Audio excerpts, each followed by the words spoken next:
आइए अब जान लेते हैं भारतीय इतिहास आधुनिक भारत से कौन कौन से प्रश्न हैं। तो पहला प्रश्न है, इनमें से किसने 1857 के विद्रोह में सक्रिय भाग लिया था? इसका उत्तर है पांचवा नंबर। पांचवा क्या है? उपर्युक्त में से कोई नहीं या फिर उपर्युक्त में से एक से अधिक।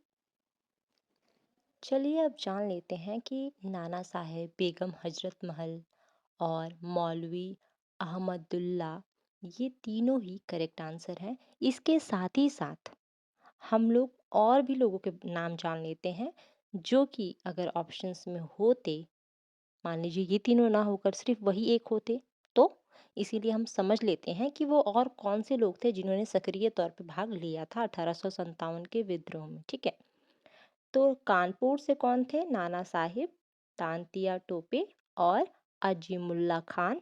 लखनऊ से बेगम हजरत महल और मौलवी अहमदुल्ला। फैजाबाद से मौलवी अहमदुल्ला और दिल्ली से बहादुर शाह बख्त खां और बेगम हजरत महल। ठीक है, आइए अगले प्रश्न पर पढ़ते हैं। अगला प्रश्न है, किस अधिनियम के बारे में जवाहरलाल नेहरू ने कहा था कि हमें एक ऐसी कार दी गई थी जिसमें सब ब्रेक थे किंतु इंजन ही नहीं था? इसका सही उत्तर है चौथा नंबर। चौथा नंबर में क्या है? 1935 का अधिनियम। आइए अब इसके अधिनियम के बारे में कुछ समझ लेते हैं। 1935 के अधिनियम में केंद्र सरकार के प्रावधान की कमी के कारण भारतीयों के लिए यह अच्छा नहीं था। कई त्रुटियां थी जो लोगों के अधिकारों और नैतिकता में बाधक थी। यहाँ तक कि माननीय जवाहरलाल नेहरू ने कहा कि 1935 के अधिनियम में भारतीयों के लिए सभी ब्रेक के साथ एक कार चलाने को दी गई, लेकिन बिना इंजन के। आइए अगले प्रश्न की तरफ बढ़ते हैं। दांडी यात्रा कितने दिन चली थी? इसका सही उत्तर है 24 दिन। इस बारे में भी थोड़ा सा समझ लेते हैं। 12 मार्च 1930 को महात्मा गांधी ने गुजरात के अहमदाबाद में स्थित साबरमती आश्रम में समुद्री तटीय क्षेत्र में स्थित दांडी गांव तक ब्रिटिश सरकार द्वारा नमक पर लगाए गए अनुचित कर के विरोध में ऐतिहासिक नमक मार्च का आयोजित किया था। इस महत्वपूर्ण मार्च को दांडी मार्च या सॉल्ट मार्च के रूप में जाना जाने लगा, जिसे दांडी सत्याग्रह भी कहा जाता है। नमक मार्च 12 मार्च 1930 को शुरू हुआ और 6 अप्रैल 1930 तक जारी रहा। यह महात्मा गांधी के नेतृत्व में 24 दिवसीय अहिंसक मार्च था। अगला प्रश्न है, प्रसिद्ध गीत सरफरोशी की तमन्ना अब हमारे दिल में है के रचयिता कौन है? इसका सही उत्तर है उपर्युक्त में से कोई नहीं या उपर्युक्त में से एक से अधिक, यानी कि पांचवा इसका सही उत्तर है। आइए अब इस उत्तर के भी बारे में हम लोग विस्तार पूर्वक जान लेते हैं। सरफरोशी की तमन्ना 1921 में पटना बिहार के क्रांतिकारी बिस्मिल अजीमाबादी द्वारा लिखित एक प्रसिद्ध देशभक्ति गजल है। ये अमर पंक्तियां अंग्रेजों के खिलाफ भारत के स्वतंत्रता संघर्ष के लिए एक युद्ध घोष थी और जो व्यक्ति इन्हें अमरता दिलाया वह राम प्रसाद बिस्मिल थे। वह अशफाकुल्लाह खान, शहीद भगत सिंह और चंद्रशेखर आजाद जैसे अंतर युद्ध स्वतंत्रता सेनानियों की युवा पीढ़ी के साथ भी जुड़े हुए थे। अगला प्रश्न है, बंगाल विभाजन के प्रत्याघात के रूप में कौन सा आंदोलन शुरू हुआ था? इसका सही जवाब है स्वदेशी आंदोलन। इस उत्तर के बारे में भी विस्तार पूर्वक समझ लेते हैं। स्वदेशी आंदोलन पूर्व गांधीवादी युग के सबसे सफल आंदोलनों में से एक था। स्वदेशी आंदोलन के प्रमुख कारण के लिए 1905 में बंगाल के विभाजन को जिम्मेदार ठहराया जा सकता है, जिसे भारतीय राष्ट्रवादियों ने बंगाली यानी कि भद्र लोक बुद्धिजीवी वर्ग की एकता और सौहार्द को कमजोर करने के लिए अंग्रेजों की सोची समझी रणनीति के रूप में देखा था। इसे भारतीय प्रतिरोध के पालने के रूप में देखा गया था। आइए अपने अगले प्रश्न की तरफ बढ़ते हैं। अगला प्रश्न है, इनमें से 1945-1946 में दिल्ली में हुए आईएनए के मुकदमों के पक्ष में पेश हुए वकील थे, वो वकील कौन थे? इसका उत्तर है भूला भाई देसाई, यानी कि उत्तर जो 2 नंबर है वो सही है, भूला भाई देसाई। इस उत्तर को भी थोड़ा विस्तार पूर्वक समझ लेते हैं। भारतीय राष्ट्रीय सेना पर मुकदमा, आईएनए मुकदमा, जिन्हें लाल किला मुकदमा भी कहा जाता है, नवंबर 1945 और मई 1946 के बीच भारतीय राष्ट्रीय सेना यानी कि आईएनए के कई अधिकारियों पर कोर्ट मार्शल द्वारा ब्रिटिश भारतीय परीक्षण किए गए थे। समिति ने आईएनए के लिए कांग्रेस की रक्षा टीम के गठन की घोषणा की। रक्षा टीम में उस समय के प्रसिद्ध वकील भूला भाई देसाई, आसफ अली, जवाहरलाल नेहरू, तेज बहादुर सप्रू, कैलाश नाथ काटजू और lieutenant colonel Horikal Verma bar and law शामिल थे। आते हैं अगले प्रश्न पर। अगला प्रश्न है, मैडम कामा ने भारत के त्रिरंगी स्वतंत्रता ध्वज को कहाँ फहराया था? इसका सही जवाब है तीसरा स्टूटगार्ट। आइए अब इस बारे में भी थोड़ा सा समझ लेते हैं। 1907 में स्टूटगार्ट में आयोजित समाजवादी कांग्रेस में भाग लेने के दौरान मैडम कामा ने स्वयं द्वारा डिजाइन किए गए पहले भारतीय राष्ट्रीय ध्वज को फहराया। यह ध्वज स्वतंत्र भारत के ध्वज का अग्रदूत था। बाद में इसमें एकमात्र अंतर नारंगी के बजाय लाल रंग का उपयोग था। अगला प्रश्न है, निम्न में से कौन सी जोड़ी सही है? इसका सही उत्तर है सी आर दास और देशबंधु। दूसरा नंबर का जो उत्तर है बिल्कुल वो सही है। इस बारे में भी थोड़ा समझ लेते हैं। व्यक्तिगत सत्याग्रह के लिए चुने जाने वाले पहले व्यक्ति विनोबा भावे थे। चित्तरंजन दास, जिन्हें देशबंधु कहा जाता है, बंगाल में स्वराज पार्टी के संस्थापक नेता, स्वतंत्रता आंदोलन के दौरान एक स्वतंत्रता सेनानी, राजनीतिक कार्यकर्ता और वकील थे। विलियम वेडरबर्न 1889 में बॉम्बे सत्र और 1910 में इलाहाबाद सत्र में कांग्रेस के अध्यक्ष थे। श्यामजी कृष्णा वर्मा ने लंदन में भारत हाउस की स्थापना की। अगला प्रश्न है, भारतीय राष्ट्रीय कांग्रेस द्वारा किस दिन को पूर्ण स्वराज दिवस घोषित किया गया था? इसका सही उत्तर है पहला 26/1/1930। आइए अब इसके भी उत्तर के बारे में कुछ समझ लेते हैं। 26 जनवरी 1930 को भारतीय राष्ट्रीय कांग्रेस द्वारा भारत की स्वतंत्रता की पूर्ण स्वराज की घोषणा की गई थी। भारत का ध्वज 31 दिसंबर 1929 को जवाहरलाल नेहरू ने लाहौर में रावी नदी के तट पर वर्तमान में पाकिस्तान में फहराया था। कांग्रेस ने भारत के लोगों से 26 जनवरी को स्वतंत्रता दिवस के रूप में मनाने के लिए कहा।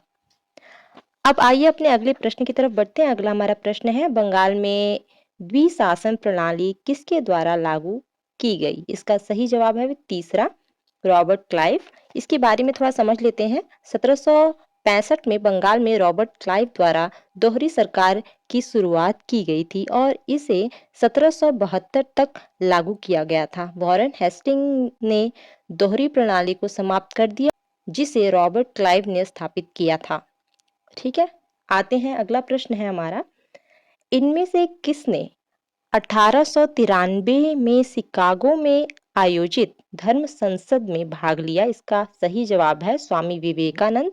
और इसके बारे में थोड़ा समझ लेते हैं। स्वामी विवेकानंद ने विश्व धर्मों की संसद 1893 में भारत और हिंदू धर्म का प्रतिनिधित्व किया।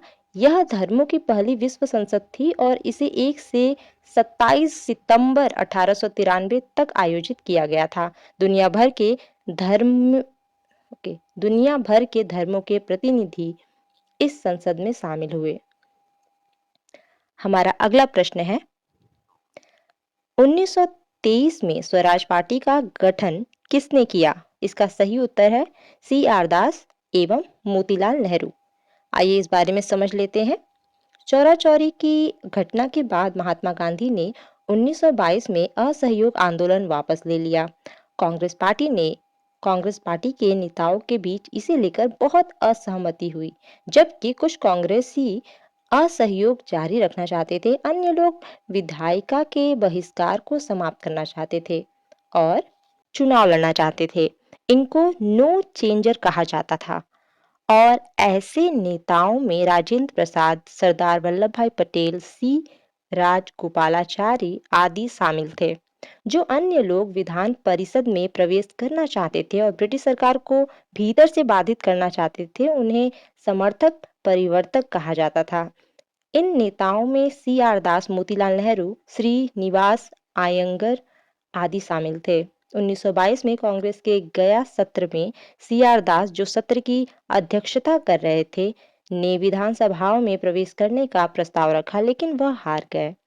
दास और अन्य नेता कांग्रेस से अलग हो गए और स्वराज पार्टी का गठन किया। सी आर दास स्वराज पार्टी के अध्यक्ष थे और सचिव मोतीलाल नेहरू। हमारा अगला प्रश्न है, प्रसिद्ध नाटक नील दर्पण, जिसमें इंडिगो की खेती करने वाले किसानों के दमन का चित्रण किया गया, की रचना किसने की? इसका सही जवाब है दीनबंधु मित्र।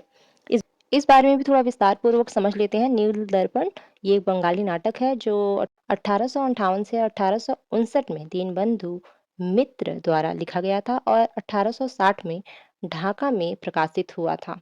नाटक का मुख्य संदर्भ बंगाल में नील विद्रोह की घटना पर आधारित है।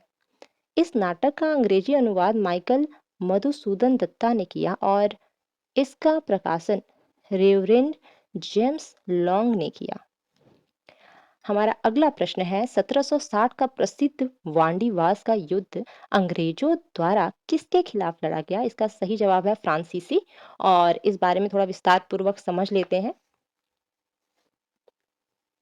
वांडीवास की लड़ाई 1760 में फ्रांसीसी सेनापति कॉम्टे डी लाली और ब्रिटिश सेनापति सर आयरकूट के नेतृत्व में दोनों देशों की सेनाओं के बीच लड़ा गया था। इसमें फ्रांसीसी सेना बुरी तरह से ब्रिटिश सेनाओं से हार गई और भारत में अपने सारे अधिकार खो दिए। युद्ध के बाद पेरिस संधि पर हस्ताक्षर किए गए थे। संधि के अनुसार पौंडीचेरी, कराईकल और माहे को अंग्रेजों के संरक्षण में फ्रेंच को बहाल किया गया था। हमारा अगला प्रश्न है, निम्न में से किस अधिनियम ने भारत में पृथक निर्वाचक मंडल का आरंभ किया? और इसका सही उत्तर है भारतीय परिषद अधिनियम 1909। भारतीय परिषद अधिनियम 1909 को मॉर्ले मिंटो सुधार के नाम से भी जाना जाता है। यह उदारवादी कांग्रेस को गिराने के लिए स्थापित किया गया था और धर्म के आधार पर अलग अलग निर्वाचक मंडल का नाम दिया गया था। इसलिए लॉर्ड मिंटो को भारत में फादर ऑफ कम्युनल इलेक्टोरल कहा जाने लगा। हमारा अगला प्रश्न है, 1831 में बुद्धो भगत के नेतृत्व में कोल विद्रोह किस क्षेत्र में हुआ? इसका सही उत्तर है सिंहभूम। और कोल भारत में ब्रिटिश शासन के दौरान छोटा नागपुर क्षेत्र के आदिवासी निवासी थे, जो बंगाल प्रेसिडेंसी का हिस्सा था। इसमें कोल, भील, हो, मुंडा और उन्नाव जनजाति शामिल थे। कोलों ने आशंका जताई कि उनकी स्वतंत्रता पर अंग्रेजों का खतरा होगा और इसलिए ब्रिटिश आक्रमण का विरोध करने के लिए 1831 से 32 में कोल विद्रोह हुए। विद्रोह के नेता बुद्धू भगत, जोया भगत और मदारी महतो थे। अगला प्रश्न है हमारा, भारत का प्रथम गवर्नर जनरल कौन था? इसमें 5 ऑप्शंस है, जो कि सही उसका उत्तर कौन सा है? उपर्युक्त में से कोई नहीं या फिर उपर्युक्त में से एक से अधिक। अब आइए हम इसके उत्तर को एक्सप्लेनेशन के साथ जान लेते हैं। भारत में बंगाल के पहले गवर्नर जनरल वॉरेन हेस्टिंग थे। ब्रिटिश भारत के पहले आधिकारिक governor general Lord William Bentinck थे और भारत के डोमिनियन के पहले गवर्नर जनरल लॉर्ड माउंटबेटन थे। नेक्स्ट क्वेश्चन इज, भारत में ब्रिटिश साम्राज्य का संस्थापक कौन था? इसका आंसर है लॉर्ड क्लाइव। आइए एक्सप्लेनेशन को सुन लेते हैं। लॉर्ड क्लाइव, जो कि 1725 से लेकर 1774 तक थे, उनको व्यापक रूप से ब्रिटिश भारत का संस्थापक माना जाता है। वह 1744 में ईस्ट इंडिया कंपनी के क्लर्क के रूप में मद्रास पहुंचे। 1757 में प्लासी के युद्ध के बाद क्लाइव की प्रतिष्ठा ऊंचाई पर पहुंच गई। वह भारत में ब्रिटिश साम्राज्य के संस्थापक थे। ठीक है, आइए अगले प्रश्न पर बढ़ते हैं। 1857 की क्रांति सर्वप्रथम कहाँ से प्रारंभ हुई? इसका उत्तर है चौथा मेरठ। 1857 का विद्रोह 10 मई 1857 को मेरठ में एक सिपाही विद्रोह के रूप में शुरू हुआ। यह ब्रिटिश अधिकारियों के खिलाफ बंगाल प्रेसिडेंसी में सिपाहियों द्वारा शुरू किया गया था। इसने जल्द ही उत्तर में पंजाब और दक्षिण में नर्मदा से लेकर पूर्व में बिहार और पश्चिम में राजपुताना तक के एक विशाल क्षेत्र को अपने प्रभाव में लिया। ठीक है, आइए अगले प्रश्न पर बढ़ते हैं। अगला प्रश्न है, मुंडा विद्रोह का नेता कौन था? इसका उत्तर है बिरसा। अब बिरसा मुंडा को सब लोग जानते ही हैं और इसका एक्सप्लेनेशन सुन लेते हैं, जिसमें हम लोग बिरसा मुंडा जी के बारे में और चीजें जानेंगे। बिरसा मुंडा का जन्म 1857 में मुंडा जनजाति में हुआ था। उन्हें अक्सर धरती अब्बा या पृथ्वी पिता के रूप में जाना जाता है। उन्होंने उस विद्रोह का नेतृत्व किया जिसे उल गुलान विद्रोह या ब्रिटिश सरकार द्वारा लगाए गए सामंती राज्य व्यवस्था के खिलाफ मुंडा विद्रोह के रूप में जाना जाता है।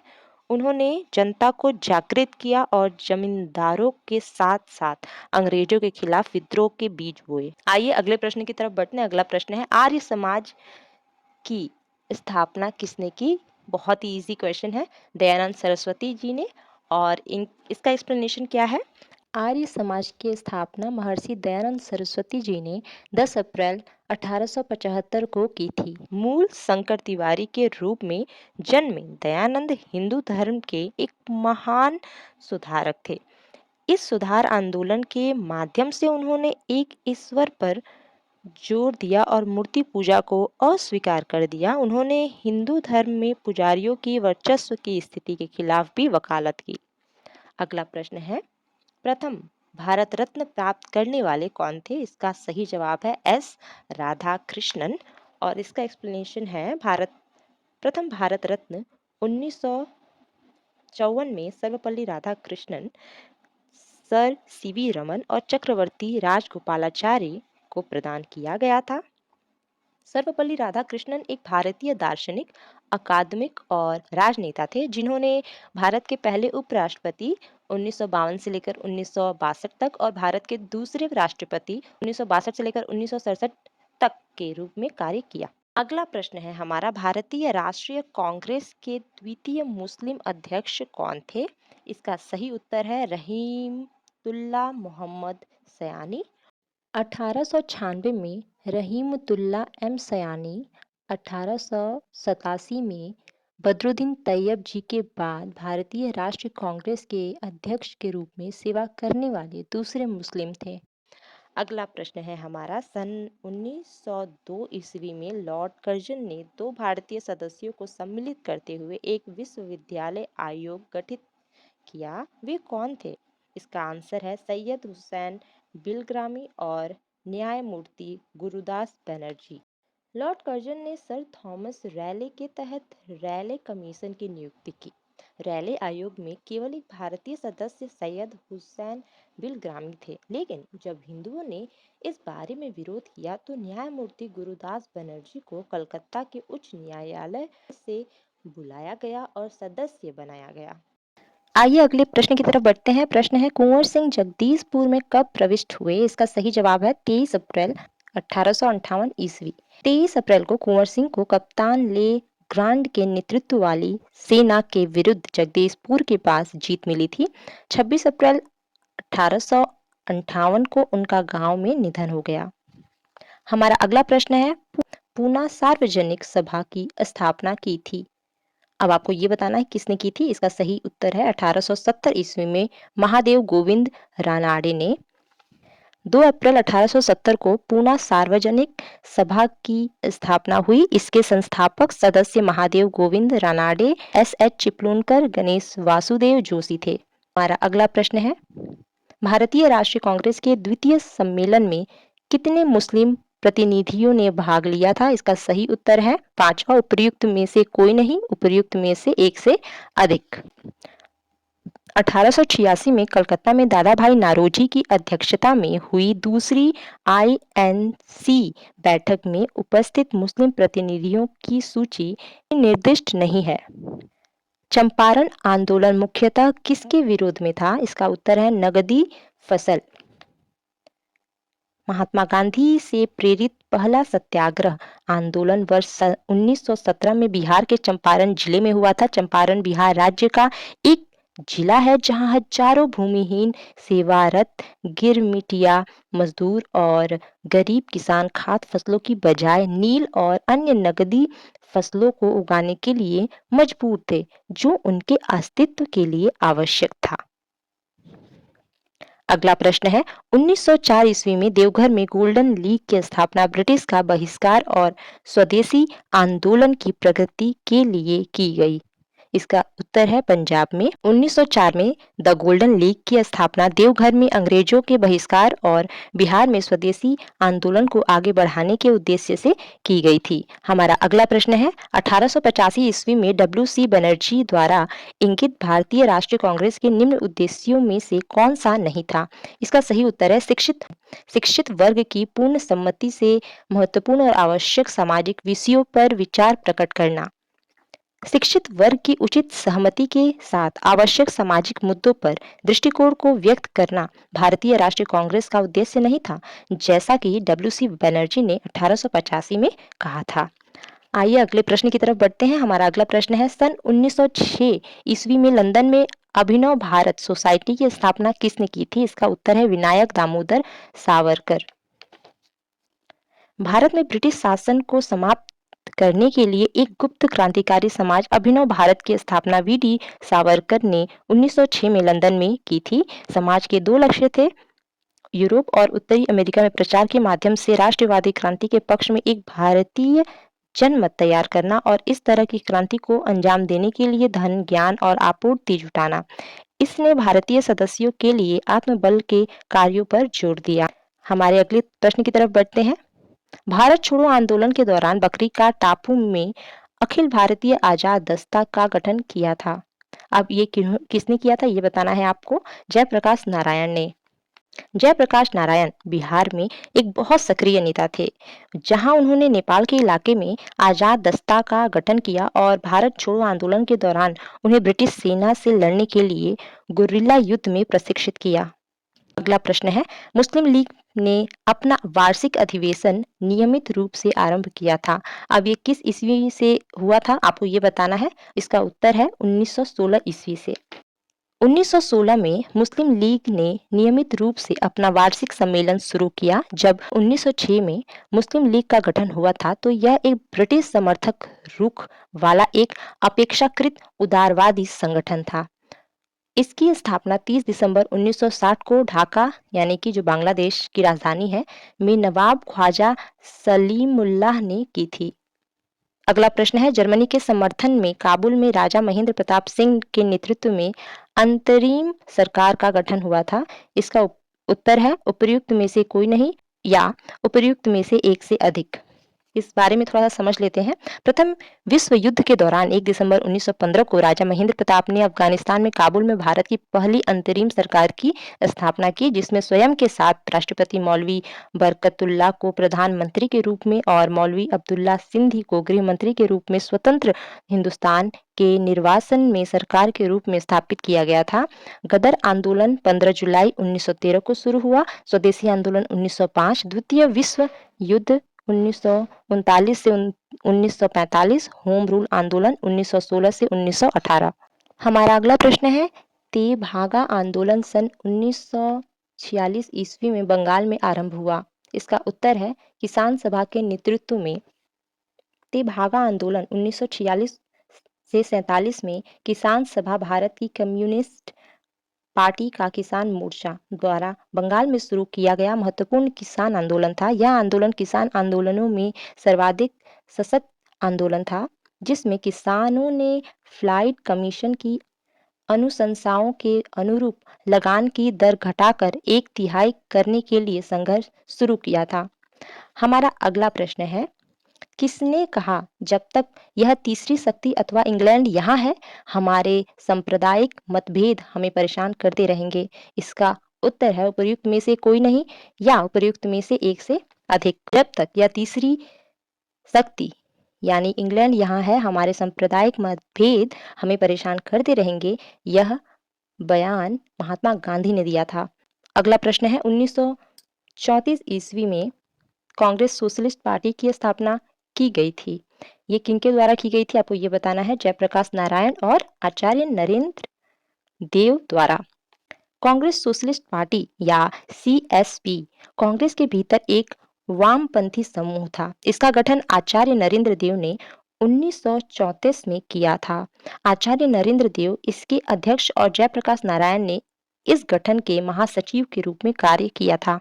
वीडियो ज़्यादा लंबा ना हो जाए इसलिए मैं आपको सिर्फ अभी 2 ही साल के क्वेश्चंस पेपर को एक्सप्लेन करके बताई हूँ और आगे मैं आपको बाकी और 3 साल के पीवाईक्यूज़ को बताऊँगी। देखिए, मैंने हिस्ट्री के सिर्फ आधुनिक भारत को ही इसमें इंक्लूड किया है वीडियो में, ठीक है? क्योंकि वो बहुत ही ज़्यादा इंपॉर्टेंट पोर्शन होता है। वीडियो और मेरी मेहनत थोड़ी भी पसंद आई हो तो प्लीज़ वीडियो को लाइक करना बिल्कुल मत भूलिएगा और जो भी बीपीएससी से जुड़ी हुई परीक्षाओं की तैयारी कर रहे हैं, उनको ये वीडियो ज़रूर शेयर करिएगा और इस पर ऐसे ही पीवाईक्यूज़ के क्वेश्चंस पेपर्स मैं आपको दिखाती रहूँगी, लाती रहूँगी और समझाती रहूँगी। और कोई आप सजेशन देना चाहते हैं जिससे ये वीडियो और अच्छी हो सके तो प्लीज़ कमेंट बॉक्स के थ्रू मुझे ज़रूर बताइए, मुझे बहुत अच्छा लगेगा। और आपका एक लाइक मुझे बहुत मोटिवेट करता है ताकि मैं और मेहनत करूँ और आपके लिए अच्छे-अच्छे कंटेंट लाती रहूँ।